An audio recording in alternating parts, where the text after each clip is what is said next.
I'm Avery Dalton, 33 years old, and on the night everything tipped, I stood in my own living room clutching a set of keys I bought with 5 years of overtime and quiet sacrifice.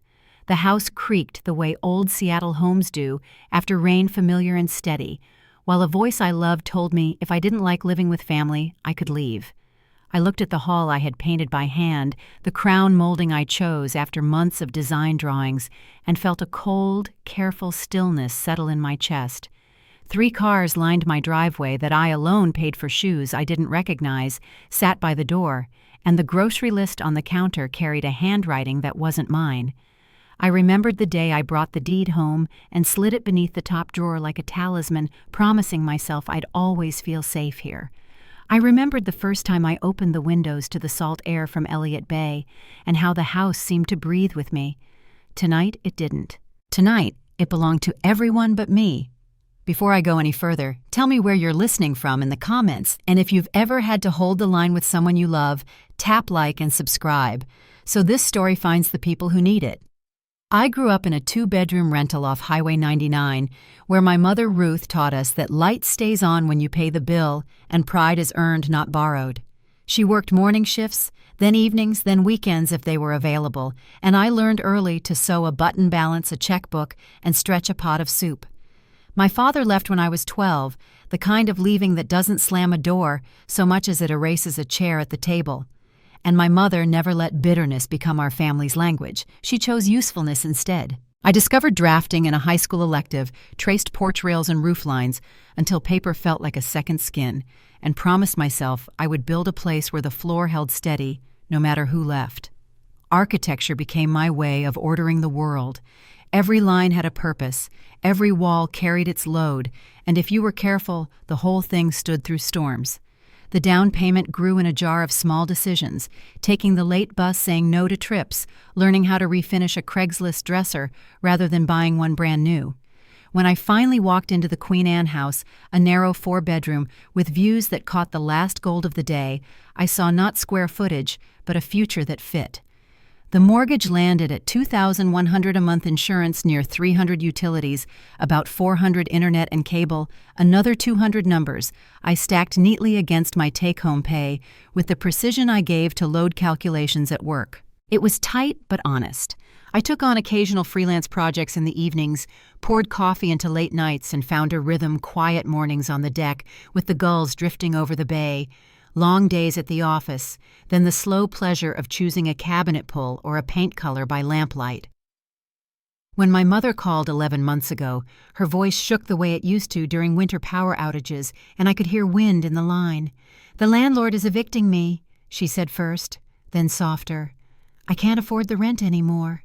She had retired a year earlier, too early, and without the cushion she'd aimed for, and now the ground had shifted under her feet. Caleb had been between jobs again, the kind of between that stretched past the corners of a calendar, and Brooke's hours at the boutique barely filled a week. They needed a few months, she said, just until they steadied, and I stared at the window as the rain streaked it into blurred rivers and tried to square the numbers with the face that raised me. The house was big for one person. I knew that. My mother had a way of making a place feel like a home, fresh flowers a pot on the stove, the hum of conversation in the evening. I said yes, with the kind of relief that comes from believing you can finally be the safe harbor you once needed. They moved in on a Saturday that smelled like wet cedar. A rented truck, idling at the curb, boxes, labeled with quick black marker. I set up the guest rooms with new linens and bowls of mints, like I'd seen in small hotels, stocked the fridge, and tucked an extra key into my mother's palm. The first weeks were full of ordinary sounds I hadn't heard in years. The dishwasher running after dinner, laughter from the television drifting upstairs, footsteps on the stairs at night, and I told myself, this is what family is supposed to feel like when the weather turns. My mother called me lucky to have chosen a solid house.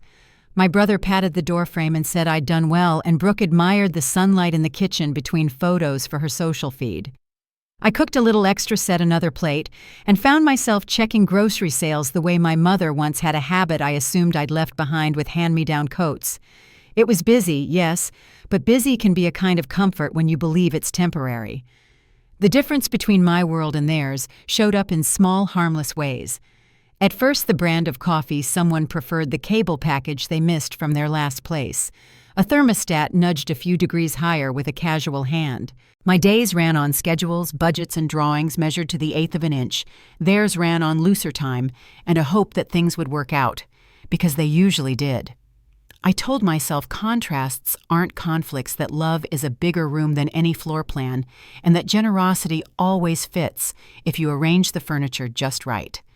Still, I kept a quiet count in my head, due dates, deposits, and where the money went, because I am my mother's daughter, and numbers tell the truth even when no one wants to talk about it. If you'd stood in my kitchen then, around the second month, you would have seen a family leaning into a new arrangement, passing plates and stories, promising each other that spring would bring steadier footing. You wouldn't have noticed how often I reached for my wallet, or how easily a request became a habit the way steam fogs a window before you realize you can't see the street anymore. I didn't see it either, not clearly, not then. I only knew I was tired in a way that had nothing to do with sleep, and the house I built my life around felt a shade less quiet at dawn. I told myself it was just an adjustment. By the third month, it would be something else entirely. By the third month, what had started as a temporary arrangement began to feel permanent. The spare bedrooms I'd carefully set up with new bedding and quiet touches no longer looked like guest rooms. They looked lived in, crowded with things that weren't mine. My office, once a small sanctuary of blueprints and drafting tools, had been transformed into something unrecognizable. One Friday evening, I came home from work to find my drawing table shoved against the wall, replaced by a glowing gaming setup, 3 monitors, colored lights, and the hum of a computer tower. Caleb sat there with his headset on, barely glancing up. "Hey, Ave," he said, grinning at the screen. "Wi-Fi's strongest in here." The next morning, I made coffee and stood in the doorway of my own workspace, watching him play. Empty cans lined the desk, and my carefully rolled drawings had been stacked in a corner like clutter. I told myself it was only temporary, that he'd move his things when he got back on his feet, but a quiet ache had started behind my ribs. The house that once reflected my order now looked like a shared college apartment filled with noise I hadn't invited. By the 5th month, my mother had turned the dining room into her social hub.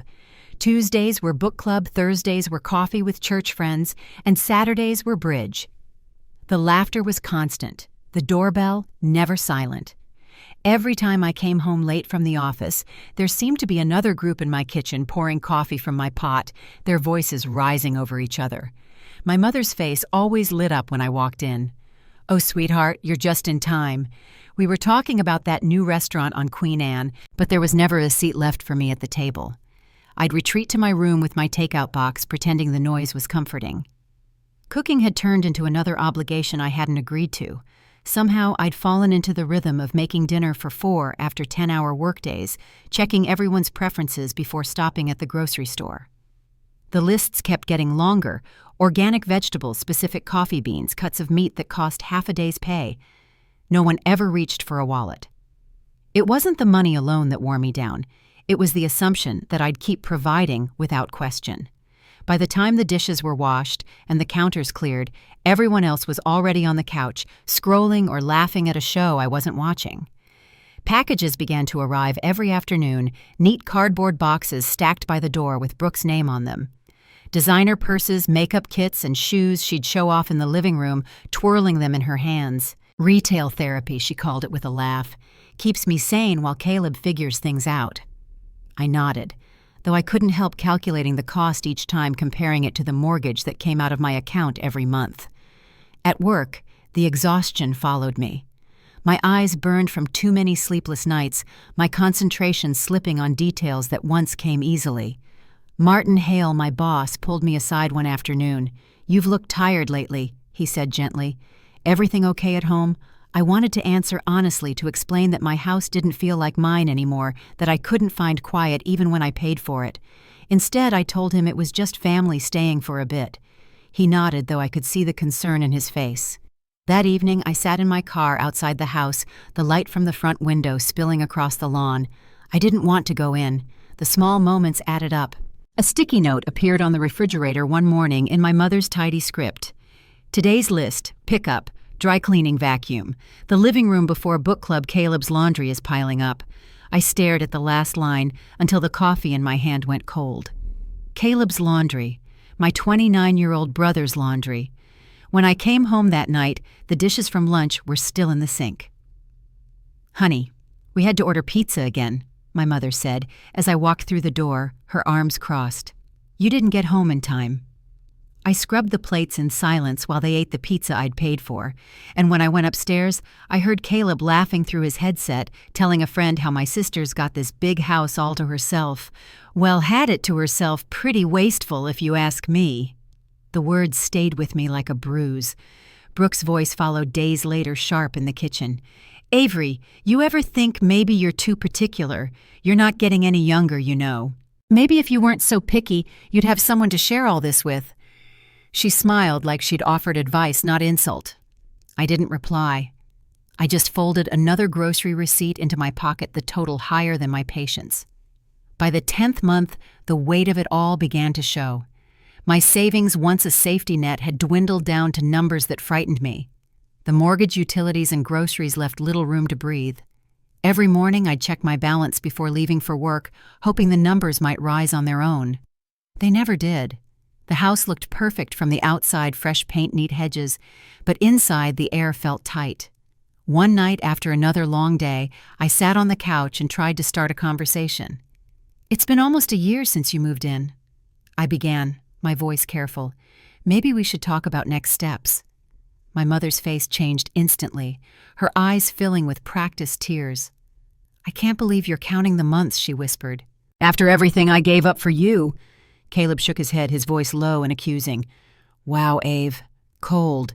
She's struggling and you're checking a calendar." Brooke touched my mother's shoulder. "Family helps family," she said softly. "That's what normal families do." My mother looked straight at me. "Your father left us, Avery. I thought you understood what family means." The words hit harder than I expected, pulling up old memories I thought had settled. I heard myself apologize, the sound automatic. "You're right, Mom. I'm sorry." The conversation ended there, my point swallowed whole. They went back to their routines. I went to my car and cried until the windshield fogged over. I kept thinking there must be a way to fix it, to restore balance without hurting anyone. But each attempt only deepened the pattern. The grocery lists grew longer, the demands louder, and the guilt heavier. My home had become a place I paid for, but didn't belong to. Even my mornings, once quiet and steady, filled with someone else's noise, television playing, dishes, clattering footsteps in every hallway. My world had shrunk to a single locked bedroom where I could think. I stopped inviting friends over. When Sarah texted to ask about our monthly wine night, I told her the house was complicated. I couldn't explain that my living room wasn't mine anymore, or that I'd have to ask permission to use my own kitchen. My mother's doilies covered every table. Her paintings replaced my framed prints. Even the scent of her perfume lingered in the hallway. Caleb's garage projects left oil stains on the floor where my kayak once rested. The house that had been my dream now looked like it belonged to someone else. One evening, as I stood on the deck watching the city lights, Mrs. Whitaker from next door called over the fence. "Your place is lively these days," she said with a smile. "All those cars so different from before." I smiled back and said it was nice having family around, though the words tasted like something I didn't believe. That night, lying awake, I realized I hadn't sat on my own couch in weeks. It was a quiet Sunday when the thought finally formed with clarity. The problem wasn't a bad month or a misunderstanding. It was the slow erosion of boundaries I'd let happen one favor at a time. I stared at the ceiling and felt something inside me shift. For the first time, the idea of change didn't sound cruel. It sounded necessary. I didn't know how yet or what it would cost, but I knew this. I couldn't keep paying for a life that no longer felt like mine. And sooner or later, something, maybe me, maybe the entire arrangement, would have to break. The weeks that followed felt like watching my own life unravel in slow motion. My alarm still rang at 6:30 each morning. The coffee still brewed, and I still walked the same route to the office, but the person going through those motions wasn't the same. The exhaustion had settled into me like a second skin. I'd catch my reflection in the bathroom mirror at work, the shadows under my eyes darker than the day before, my shoulders drawn tight. Even Martin noticed. He stopped by my desk one morning, voice gentle but firm. "Avery, you're missing details you never miss. Are you sure you're all right?" I told him it was just family stress, a temporary thing, but we both knew the word temporary had lost its meaning months ago. My finances told the story better than I could. I opened my banking app one night and stared at the numbers until they blurred. The savings account I had built for years had dwindled down to $2,000 and change. 3 months earlier, it had been over $11,000. Between the mortgage, utilities, groceries, and the endless extras, Caleb's car repairs, Brooke's online shopping, my mother's prescriptions, it was as if every paycheck dissolved before it landed. The math didn't lie. I was spending nearly $3,500 a month to keep 4 adults comfortable while taking home barely $5,200. It should have been impossible, yet here I was. The fatigue seeped into everything. I'd sit at my drafting table after dinner trying to finish plans for a waterfront project, but my thoughts moved like syrup. I started missing deadlines, second-guessing designs I once saw clearly. The firm had been grooming me for promotion to senior architect, a role that came with both a raise and a team of my own. Now that path was slipping away, replaced by whispered meetings I wasn't invited to. When Martin called me into his office for my quarterly review, I already knew what he would say. "You're talented, Avery, but we need consistency," he told me carefully. "We'll have to consider someone else for the promotion this time." That night, I drove home under a sky streaked with clouds that looked heavy enough to break. I parked at the curb and sat for a long time with my hands on the wheel. Through the front window, I could see the glow of the television, Caleb's outline in my recliner, Brooke stretched across the couch, and my mother's silhouette moving through the kitchen. My house looked warm and alive from the outside. Inside, I could barely breathe. When I finally went in, the smell of garlic and tomato sauce hit me first, followed by my mother's voice. "We were just talking about you," she said cheerfully, plating food I hadn't cooked. Brooke looked up from her phone. "We ordered extra just in case." It took everything I had not to laugh at the phrase "in case," as if I were the guest in this arrangement. I set down my bag and noticed another sticky note on the fridge. "Don't forget to pick up more of that nice wine," it said. No signature needed. I started keeping small secrets, acts of preservation more than rebellion. I took my lunch breaks in the park instead of the office kitchen, eating alone in silence. I stopped inviting anyone over, too embarrassed to explain why I didn't have a moment to myself. Even Sarah, my oldest friend, noticed the distance. "You've been quiet lately," she said over the phone one evening. I told her I was just busy with a project, but the truth was simpler. I didn't want her to hear the chaos in the background, the laughter, the television, the endless requests that never stopped. The house itself seemed to echo their presence. My minimalist decor had vanished beneath layers of floral prints and family clutter.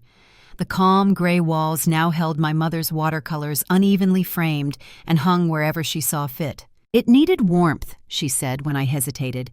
My bookshelves were half filled with her collection of ceramic angels, each one smiling from beneath a film of dust. Even the garage, once neatly organized with my tools and kayak, had been overtaken by Caleb's projects. A half-dismantled motorcycle sat where my bike used to hang. Oil stains spread across the concrete like bruises. Morning routines no longer belonged to me either. The deck where I'd once sipped coffee in peace now hosted my mother and her tablet streaming morning news at full volume. The bathroom, once a retreat after long workdays, turned into shared space for Brooke's endless beauty products. "I just need a few minutes," she'd say, knocking on the door after 15. By the time I got in, steam and perfume hung thick in the air. I'd stare at my reflection feeling like a tenant in a place I paid for. The breaking point didn't come all at once. It built in quiet increments. Each demand, each unacknowledged bill, each sigh of disappointment when I mentioned boundaries, it all layered until the weight of it pressed too hard to ignore. One Sunday, as I folded laundry in my room, I heard my mother laughing downstairs with her friends. "This house is so big for one person," she said. "Avery was rattling around here before we moved in. Now it feels alive." The room tilted slightly around me, though I didn't move. She said it with pride, not malice, but the words hollowed me out all the same. That night I sat at my desk with the light off, only the faint glow of the city through the window. I pulled out my mortgage statements, 5 years of them, each one marked paid in tidy print. I ran my fingers over the numbers, the proof that I had built something solid once. The next day at work, I searched quietly for information, tenant laws, property rights, anything that explained what I could or couldn't do. I wasn't ready to act, not yet. But for the first time in months, I was gathering instead of giving. The days passed in a fog until one morning when Mrs. Whitaker stopped me in the driveway. "Your family's certainly keeping busy," she said kindly. "All those cars and visitors, it must be nice to have the house full." I smiled and nodded, but inside something clicked. It wasn't full. It was crowded, and the difference mattered. That evening, I found myself standing in the middle of the living room, looking around at every object that wasn't mine. The voices upstairs, the laughter from the kitchen, the half-empty glass on the coffee table, all of it blurred into background noise. I realized I could no longer recognize the life I'd worked for. My home, the dream I once chased through overtime and sleepless nights, had turned into a place where my effort funded everyone else's comfort but my own. Later that week, I worked late at the office, partly to avoid going home. When I finally walked through the door after 9, the lights were low and the remnants of dinner cluttered the counter. My mother stood by the sink, her voice calm but firm. "The dishes from lunch are still there," she said. "We had to order pizza again." I nodded, too tired to argue. As I washed the plates, Caleb walked through the kitchen, grabbed a soda, and laughed. "We'll clean up tomorrow, sis," he said, already heading back upstairs. I didn't answer. By midnight, everyone else was asleep. I sat at the kitchen table, surrounded by silence that felt heavier than noise. I reached for my phone, opened the calculator app, and typed in the month's expenses again. The total stared back at me unblinking. It wasn't just about money anymore. It was about space, respect, and the simple dignity of having my own life under my own roof. I looked at the calendar on the wall. 11 months since they'd moved in. 11 months since I'd stopped breathing easily in my own home. Something inside me steadied, quiet but firm.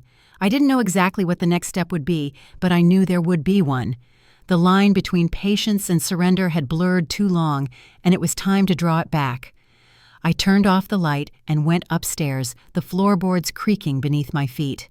As I passed the closed doors, each one housing a life depending on mine, I realized that peace wouldn't return on its own. I would have to claim it. And the first act of doing that would begin soon, though, not in the way they expected. The night everything finally shifted started quietly. The air outside was damp with the kind of early spring drizzle that Seattle never fully escapes, and the lights in my house glowed warm against it.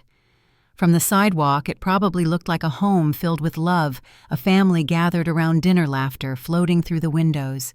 Inside, the air felt heavy. The kitchen smelled like roasted chicken, the table was set, and for once everyone was home at the same time. I'd planned the meal carefully, hoping it would be a calm setting for what I needed to say. I wanted it to feel like a conversation, not a confrontation.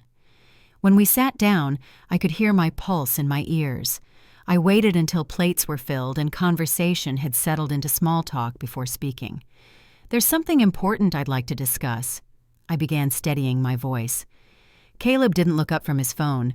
Brooke adjusted her napkin, already distracted by something on her screen. Only my mother gave me half her attention, smiling faintly as she reached for the wine bottle. "What's going on, honey?" she asked. I took a breath. "It's been almost a year since you all moved in. I think it's time we start planning next steps." The room fell quiet for the first time all evening. "I found a few apartments nearby that could work," I added gently. "I'd even help with the deposit if needed." Caleb's laugh cut across the table. "You're seriously evicting your own family?" he asked, his tone sharp. "That's not what I said," I replied. But before I could finish, my mother pushed her chair back, her expression twisting with disbelief. "I never thought I'd raise a daughter who counts the months," she said softly, her voice breaking in all the familiar places. "After everything I sacrificed for you 2 jobs, no vacations, every penny spent on your education, and now you're talking about next steps." Brooke reached out, resting a hand on her shoulder. "Family helps family," She said the words rehearsed smooth as glass. "That's what normal people do." Caleb leaned back in his chair, shaking his head. "It's cold, Ave. Really cold." I tried to keep my tone even. "Mom, I'm not throwing anyone out. I just think—" "Think?" She interrupted, her eyes glistening with tears. "You think you're better than us because you have a house? You think this place makes you special?" Her voice rose just enough for the room to shrink around it. "Your father would be ashamed of how selfish you've become." The name landed like a stone. My father had walked out when I was 12, disappearing into another family in Oregon. He'd left my mother to raise us alone, left me to grow up learning that love came with guilt attached. Hearing his name used like a weapon turned something inside me. I stared at her across the table, unsure whether to shout or cry, but I did neither. "I just want peace in my own home," I said quietly. "That's not what this is about," she replied, her voice low now, almost trembling. "You're embarrassed by us. Admit it." Caleb muttered something under his breath. "Maybe she should just sell the house if it's so hard for her," and Brooke nodded. "It's too big for one person anyway," she added. "We've made it feel alive again." The pot roast sat cooling between us untouched. I felt my hands tremble in my lap, but I forced a small nod. "Okay," I said softly. "I understand." I didn't argue. I didn't defend myself. I just cleared the plates as if it were any other evening, though my stomach turned with every movement. My mother didn't speak again, only watched me from her chair with that mix of pity and authority she'd perfected over the years. Later that night, after everyone had gone to bed, I sat in my car at the edge of the driveway. The rain had stopped, and the streetlight cast a pale circle over the hood. I didn't cry this time. I just stared through the windshield and let the quiet sink in. I had tried being kind, patient, understanding. I had given and given until I barely recognized my own reflection. Something had to change, and this time it would. 2 weeks earlier, I had already started preparing without realizing it. It began with a visit to a real estate attorney named Elaine Porter, a recommendation from a colleague who'd handled property disputes before. Her office was on the 12th floor of a downtown building that smelled faintly of polished wood and old paper. Elaine had gray-streaked hair and a calm, unshakable voice. She listened as I explained everything, the move-in, the finances, the endless months of tension. When I finished, she tapped her pen against a legal pad and asked one question. "Are they paying rent?" I shook my head. "No lease, no payments. It was supposed to be temporary." Elaine nodded, jotting notes as she spoke. "Then under Washington law, they're considered guests, not tenants. That means you can revoke their right to stay at any time." She flipped through a thick binder and found the page she wanted.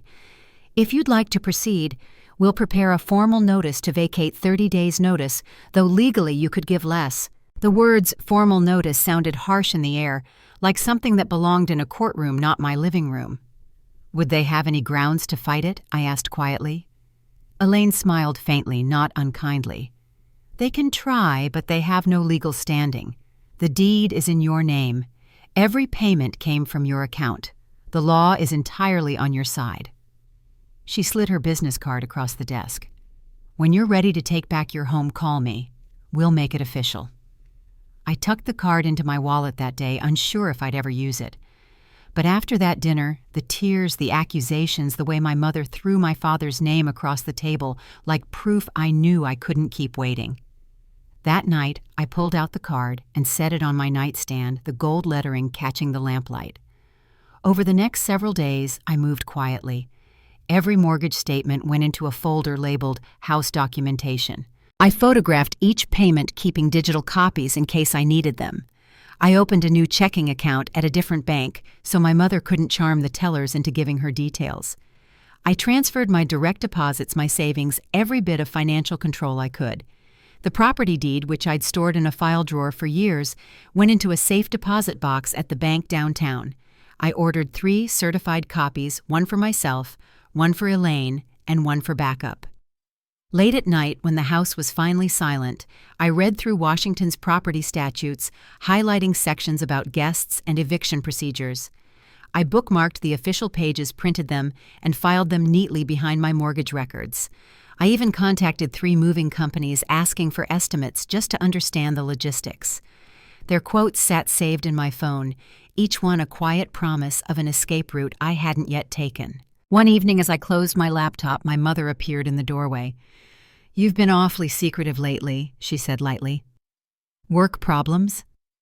I smiled, keeping my tone calm. "Just projects," I replied, sliding the computer shut. She nodded, clearly unconvinced but too distracted to press. When she walked away, I exhaled for what felt like the first time all day. The preparation became its own kind of therapy. Each document, each copy, each quiet email sent after midnight, it all built a foundation stronger than the one beneath the house. For once, I wasn't reacting. I was planning. Still, there were moments of doubt. Some nights, lying awake, I'd hear the familiar rhythm of the house, Caleb's footsteps down the hall, my mother's soft snore, Brooke's laughter drifting from her phone, and I'd wonder if I was being cruel. But then I'd remember the dinner table, her voice cutting through the air, "Your father would be ashamed." I'd remember the words that followed, "If you don't like living with family, you can leave." The next morning, I looked at Elaine's card again and whispered to myself, "It's time." I didn't know exactly how the confrontation would unfold, but I knew one thing with absolute certainty: the house I worked for, paid for, and built my life around would soon be mine again.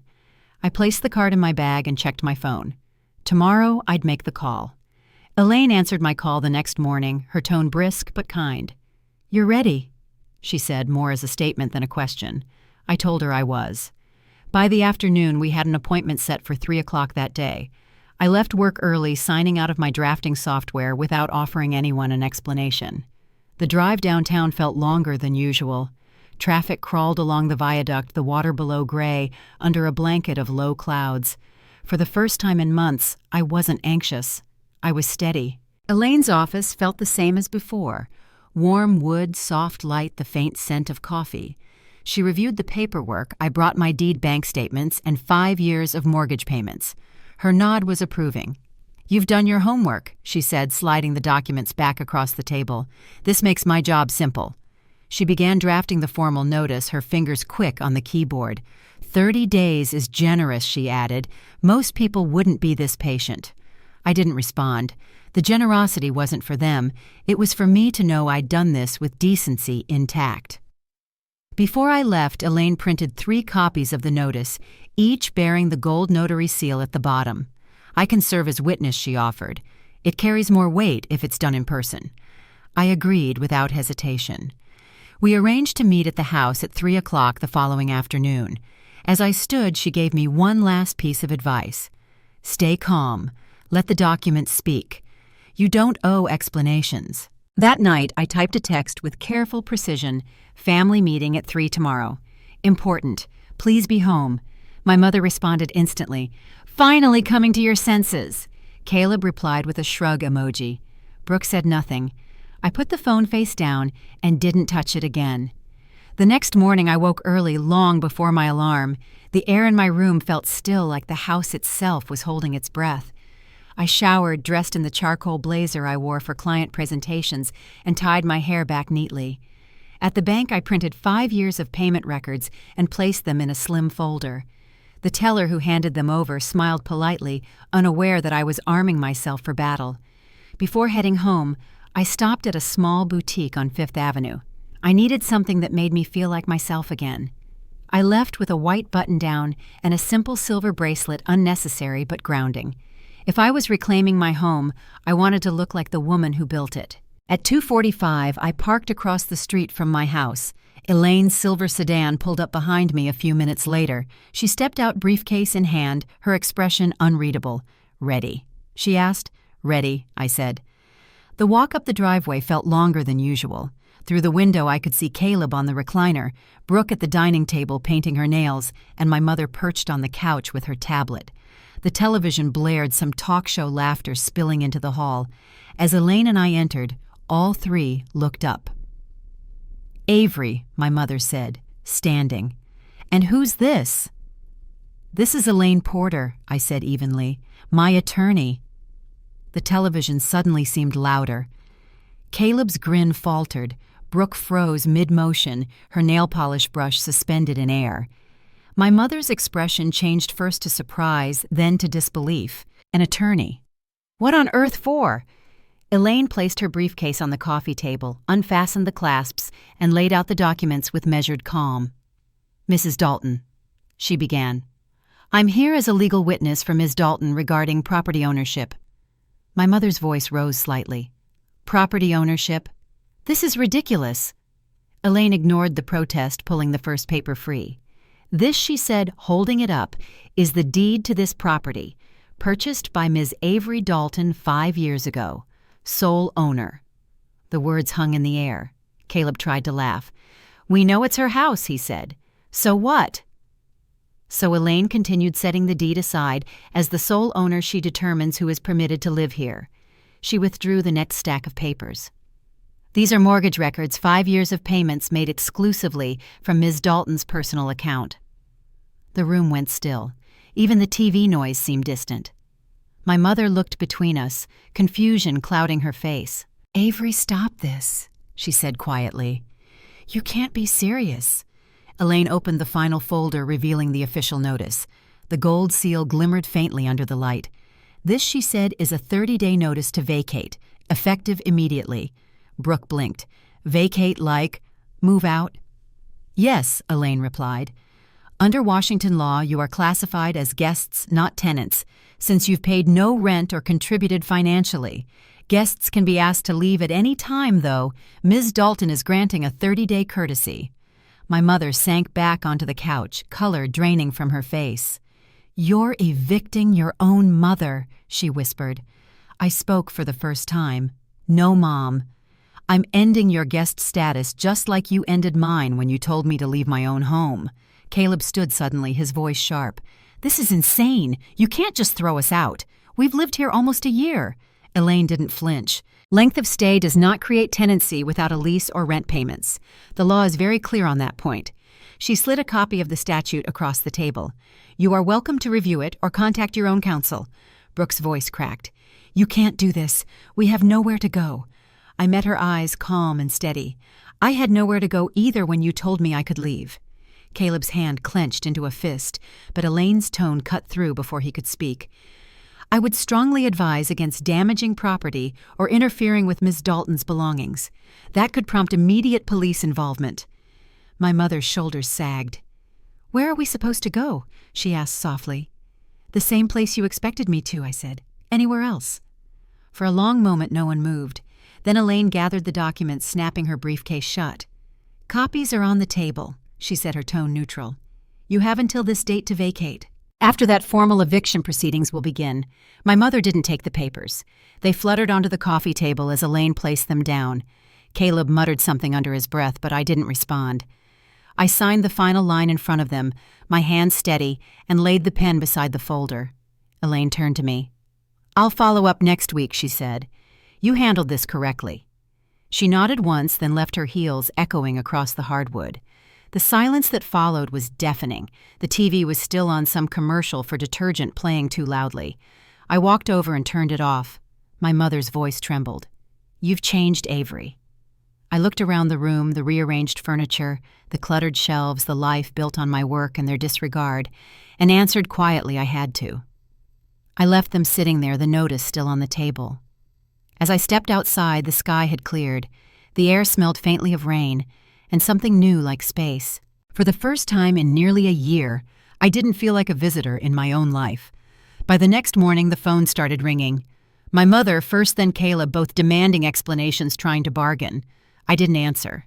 I forwarded every call to voicemail and instead listened to the sound of the city waking up outside my window. I knew the days ahead would be loud with anger and confusion, but that no longer scared me. What came next would take strength and patience, but this time I had both. When I finally picked up my phone again, it wasn't to reply, it was to open the Utilities app. With a few taps, I changed the account holder to my mother's name, each confirmation email a quiet release. Power, water, gas, garbage. HOA, every service that kept the house running, would now belong to them. By evening, I sat on my bed, laptop open, watching the confirmation messages arrive one by one. The final subject line read, "Account transfer successful." I closed the computer and exhaled. Tomorrow, the reality would begin to take shape. They thought they could tell me to leave my own home. Tomorrow, they'd learn what it meant to live without me holding it up. By the next morning, the change had already started. My phone buzzed before sunrise, first my mother, then Caleb. I ignored both calls, letting the messages pile up. When I finally looked, their voices were sharp with disbelief. "Avery, the electric company wants a deposit," my mother said. "They said the account was transferred. What did you do?" I placed the phone face down and continued getting ready for work. Each transfer confirmation from the night before had gone through exactly as planned. Every utility, every bill, every account now bore my mother's name. That afternoon, another call came, this time from Caleb. "The Wi-Fi's out," he said, frustration thick in his voice. "Comcast says the account's canceled. I told him to set up a new one if they wanted service." "They're asking for a $300 deposit," he snapped. "Then pay it," I said simply. He hung up without another word. By evening, my mother called again, panic creeping into her tone. "Avery, the power company's charging a setup fee, $400. We can't afford that." I didn't respond right away. "Mom," I said finally, "the house is yours now, remember? You'll have to cover those bills." There was silence. Then the line went dead. For the first time in months, I felt the kind of quiet that doesn't require apology. Within days, the ripple effect spread. The internet was down, then the water bill arrived in their name with a $600 deposit requirement. Brooke left 3 voicemails complaining about it, her voice a mix of indignation and disbelief. Each time I deleted the message without listening to the end. By the end of the first week, they were beginning to understand what I had carried alone. At work, Martin called me into his office.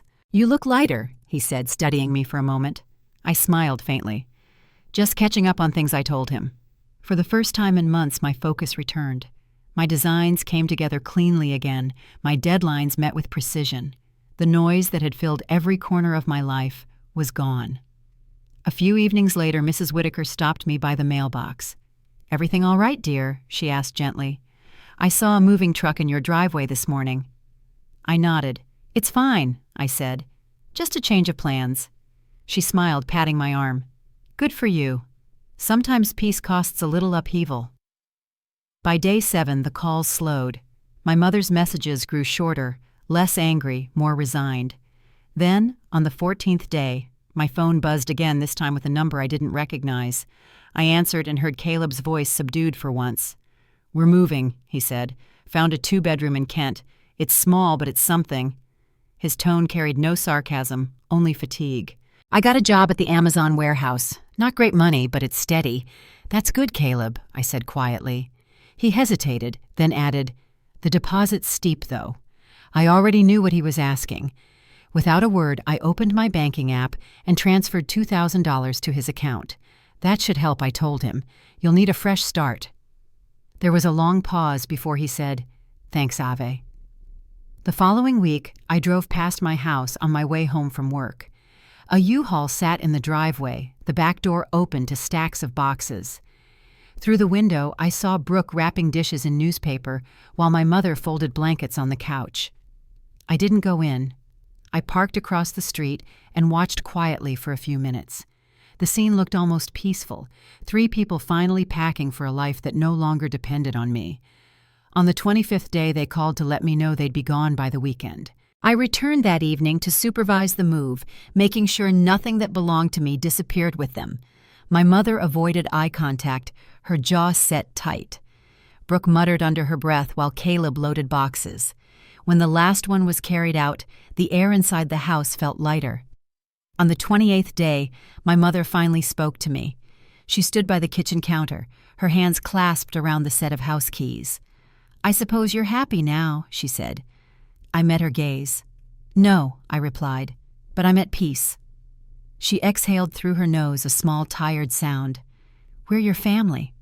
I nodded, "And families respect boundaries. You taught me that, just not the way you intended." She left the keys on the counter without another word. The door closed softly behind them. I stayed there for a long time, listening to the stillness settle into the walls. The quiet wasn't empty. It was full of something I hadn't felt in months. My space was my own again. The next morning, I walked through every room, taking it all in. The faint marks on the walls where their pictures had hung, the scuffed floor by the door, where Caleb's boots always rested, the lingering scent of my mother's coffee. It all reminded me of what had passed. Then slowly, I began restoring the home I'd built. The cleaning started that afternoon. I opened every window, letting the early summer air sweep through. I scrubbed the kitchen counters until they gleamed, vacuumed, the rugs wiped down the baseboards. By sunset, the house no longer felt weighed down. It felt alive again, but quietly on my terms. That weekend, I reclaimed the office first. Caleb's gaming setup had left indentations in the hardwood floor, faint but visible. I moved my drafting table back beneath the window, the afternoon light spilling across the surface exactly as it used to. My blueprints went back on the shelves, my pencils lined in their wooden tray. Standing there, I realized how much I'd missed the stillness of work done without interruption. Over the next few days, I tackled the rest. My mother's watercolors came down, replaced by the black and white architectural prints I'd stored in the closet. The ceramic angels she'd placed on every surface went into a donation box by the door. The garage took longer. I cleared Caleb's tools, swept the floor, and parked my car inside for the first time in a year. When I finally sat on the deck that Sunday evening, the sun dipping low over Elliott Bay, the silence was no longer heavy. It was full of space to breathe. I poured a glass of wine and watched the light turn the water gold. For the first time in a long while, the house sounded like it used to steady, calm mine. 2 days later, a text arrived from Caleb. "We're settling in. The place isn't bad." Another followed. "Thanks again for the help. I'm keeping the job." I smiled faintly, typing back, "I'm glad. You'll do fine." I never heard from Brooke. My mother stayed silent for nearly 2 months. Then one afternoon she sent a single message. "Can we visit for Thanksgiving?" I read it twice before replying. 3 hours maximum. No overnight stays. She didn't respond, but she didn't argue either. That small quiet between us, no guilt, no demand, felt like the start of something different. Maybe fragile, but real. As I walked through the house that night, the rooms seemed larger, as if the walls themselves had exhaled. The weight was gone, replaced by the sound of my own footsteps. I stood in the doorway of my restored office, the city lights glinting through the window, and knew that the hardest part was behind me. What came next would be rebuilding not of the house but of myself, and for the first time I was ready to begin. The quiet didn't feel strange anymore. It felt earned. Each morning the house greeted me with sunlight through clean windows and the low hum of the city waking below Queen Anne Hill. No blaring television, no footsteps above me, just silence and the faint sound of gulls. For the first time in years, peace didn't come with guilt attached. When I returned to work the following week, Martin called me into his office. Whatever was going on before, he said, closing the door behind me, "I'm glad you handled it. This is the Avery we hired." He slid a folder across the desk, the waterfront redevelopment plans I'd drawn months ago, the ones he'd once reassigned. "I want you back on this," he said. "And by the way, congratulations. You're being promoted to senior architect." The words landed softly, almost surreal. The promotion came with a 15% raise and a small corner office with a view of the bay. Martin smiled. "You've earned this," he said simply. For the first time in a long time, I believed him. Work became easier after that. I came in early, left on time, and went home to a place that no longer drained me. My designs were sharper, my mind clear. When I walked through the door at night, I didn't brace for confrontation or noise. I hung my coat, poured a glass of wine, and let the stillness fill the rooms that once echoed with tension. That spring, I decided to host a small dinner, my first in over a year. Sarah brought a bottle of wine, David arrived with dessert, and Catherine brought her new boyfriend who worked in marketing. We sat around the table laughing about old times, candles flickering between us. No one left passive-aggressive notes on the fridge. No one criticized my cooking. It was just laughter and the kind of ease that comes when you no longer have to prove your place in your own home. Halfway through dessert, Sarah looked at me and smiled. "You look different," she said. "Lighter somehow." I laughed softly. "I can breathe again."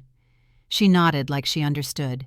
That night, when everyone left, I stood at the kitchen sink rinsing plates and felt something I hadn't felt in years. Contentment, quiet, and real. 2 months later, I met someone. His name was James, a software engineer who lived a few blocks away. We met at a neighborhood coffee shop after a mutual friend introduced us. He was steady, thoughtful, and kind in a quiet way that didn't ask for attention. On our third date, he came over and cooked dinner at my house. When we sat down to eat, he looked around the dining room and said, "You've got good energy here." I smiled. It took a while to get it back. James didn't pry about the past, and I didn't offer it. He respected my space, and maybe that's why I trusted him. For the first time in years, someone came into my home and didn't try to rearrange it or me. By midsummer, life had settled into a rhythm that finally felt right. I walked to work when the weather allowed, spent weekends gardening, and occasionally met James for late dinners at a small Italian place down the hill. My savings account had grown again, and with my promotion I was finally able to start setting aside money toward the investment property I'd once dreamed of. Every small victory felt like reclaiming a piece of myself that had been buried under obligation. Then one afternoon in early November, my phone buzzed with a familiar name. It was a message from my mother. "Can we come for Thanksgiving?" I stared at the text for a long moment before replying. "You can visit for 3 hours, no overnight stays." Her response came 10 minutes later. "Understood." It wasn't much, but it was a start. On Thanksgiving Day, the doorbell rang right on time. My mother stood there in a simple sweater and coat, looking smaller somehow. Caleb followed behind her, carrying a store-bought pie. Brooke wasn't with them. My mother smiled, tentative but genuine. "Happy Thanksgiving, sweetheart," she said. "Thank you for having us." I set clear boundaries, dinner from 2 to 5, no exceptions. But the visit went better than I expected. My mother admired the house, commenting softly on how beautiful it looked. Caleb, now working full-time at the warehouse, spoke about saving for his own apartment. When we sat down to eat, the silence wasn't heavy anymore. It was cautious, but respectful. After dinner, my mother lingered in the kitchen while Caleb took a call outside. She glanced around the room before speaking. "I owe you an apology," she said quietly. "I took advantage of you. I see that now." Her voice trembled slightly, and for a moment she looked less like the woman who once filled my house with demands, and more like someone trying to make peace with herself. I didn't interrupt. She took a breath. "You learned to stand up for yourself. I'm proud of that." I nodded, unsure what to say. "We both learned something I finally managed. You taught me that love without respect doesn't work. I just had to learn it the hard way." She gave a small smile. "I guess we both did." When the clock struck 5, they left without protest. My mother hugged me lightly, and Caleb thanked me again for dinner. As the door closed behind them, the house felt warm, not lonely. It was a strange relief, peace, without the sting of anger. Winter came early that year. The first snow dusted the rooftops of Queen Anne in early December, and from my office window, I could see the city glimmering under white. Martin stopped by one afternoon with good news. "The firm's expanding to Portland next quarter," he said. "I want you to lead the design team." It was the kind of opportunity I used to dream about, and this time I didn't hesitate. "I'll do it," I told him. That evening I walked home through the cold, my breath clouding in front of me, the air smelling faintly of cedar and snow. The house glowed softly in the dark, a light on in every window. When I opened the door, James was there waiting, 2 mugs of hot chocolate in hand. "Welcome home," he said. I set my bag down, took the mug, and looked around the living room. The walls were mine again, the air calm, the house alive, but in a different way. No guilt, no noise, just warmth. For so long I had associated home with obligation. Now it meant safety. The next morning I woke early, sunlight glinting off the frost outside. I stood in the doorway of my office, looking at the drafting table, the blueprints, the clean lines of a life I'd rebuilt piece by piece. It wasn't just about the house anymore. It was about what it represented, a place I'd fought to protect and finally made my own. The messages that once came filled with blame now arrived with understanding. Caleb texted occasionally about work. My mother sent photos of the pies she baked for her book club. The distance between us didn't hurt. It felt healthy, balanced, Sometimes when I passed by the old family photos on the hallway wall, I'd pause at the one from my college graduation, the three of us smiling under a gray Seattle sky.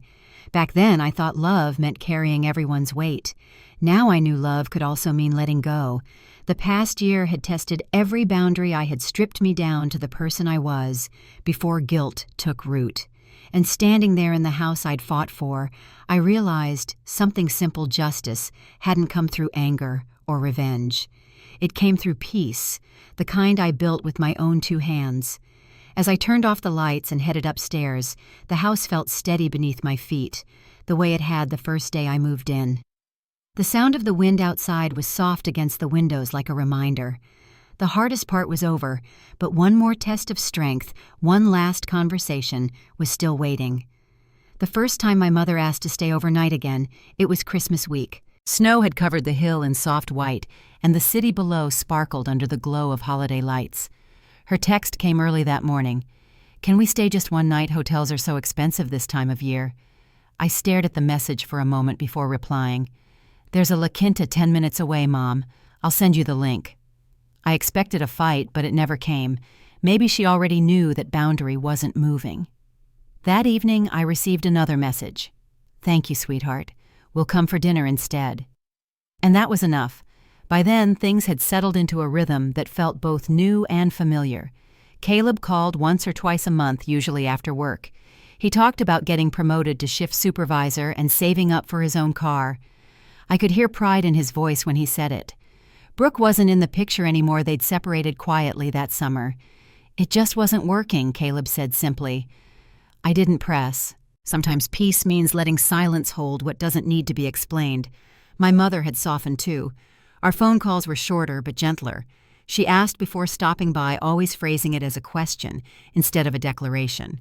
One Sunday afternoon she came for coffee and brought a tin of cookies she'd baked herself.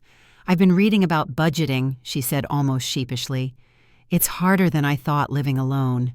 I smiled. "It's hard for everyone," I told her, "but you're learning." She looked relieved, maybe even proud. It wasn't forgiveness in words, it was something quieter, something that finally looked like mutual respect. Life moved forward in small, steady steps. Work was thriving and the Portland expansion went smoothly.